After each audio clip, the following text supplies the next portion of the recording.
Good morning. It's Saturday morning, and today we're going to read Psalm 35. Now, Psalm 35 is nearly 30 verses long. We're going to read the first 9. Contend, O Lord, with those who contend with me. Fight against those who fight against me. Take hold of shield and buckler and rise for my help. Draw the spear and javelin against my pursuers. Say to my soul, I am your salvation. Let them be put to shame and dishonor who seek after my life. Let them be turned back and disappointed who devise evil against me. Let them be like the chaff before the wind, with the angel of the Lord driving them away. Let their way be dark and slippery, with the angel of the Lord pursuing them. For without cause they hid their net for me. Without cause they dug a pit for my life. Let destruction come upon him when he does not know it, and let the snare that he hid ensnare him. Let him fall into it to his destruction. Then my soul will rejoice in the Lord, exulting in his salvation. So this is yet another psalm where David asks God or begs God to defeat his enemies who are after him without cause. What have I done? Okay, I want you to stop today, take 15 minutes and go to 1 Samuel 14. Start around chapter 14. Read the rest of 1 Samuel and read 2 Samuel. Just, you get the flavor of what's going on in David's life.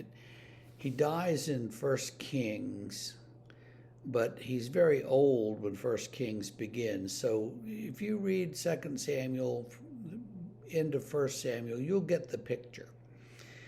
He's constantly fighting against Saul, who was king, against the sons of Saul, except for Jonathan, against the enemies of Saul, mostly the Philistines. Now, we know the Philistines in history as the Phoenicians, the good seagoing people who gave us the alphabet.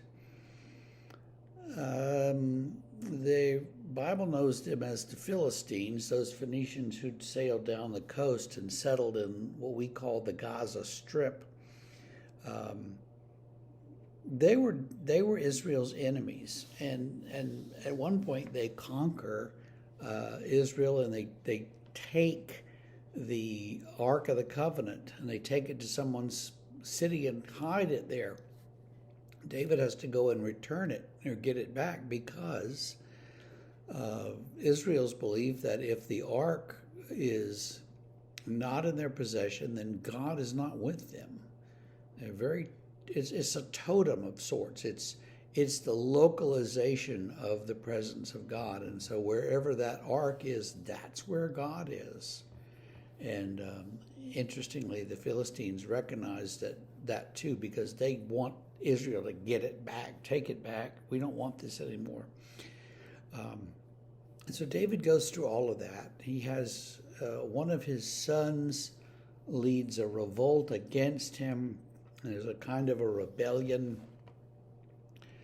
that goes on for a while, and then finally that son dies. You'll remember that story, Absalom with his hair. And he rides a donkey under a tree, and the hair gets caught in the tree, and the donkey keeps going and leaves him hanging there, and someone comes up and kills him. This is the kind of thing that David faces all the time. You know, he's constantly got enemies after him, and he's not guiltless. You know, he has his own things that he does. As you read these stories, you see he's as clever a politician as any in our day. He's very good at manipulating people and things to get his way, and he's very good at using power for his own advantage. And the best example of that, of course, is the story of David, Bathsheba, and Uriah, where David takes Uriah's wife and then seeks to have Uriah killed, and finally does, before Uriah can find out what's been happening. So, in all of these things, you see David fighting against his enemies. And so for him to come up with these psalms that say, oh, I'm innocent. Oh, God, help me, help me. You got to read that with a little bit of a, tongue in cheek or something, because he's not as innocent as he proclaims, frankly. So read 2 Samuel and, that into 1 Samuel, into 2 Samuel, and then a little bit of 1 Kings. Get the story of David and see what you think. God does protect us, care for us, love us. God does want our good, but God doesn't always just intervene in the events of our lives to put down those who we perceive as our enemies. God doesn't always do that, and sometimes we wonder, why not?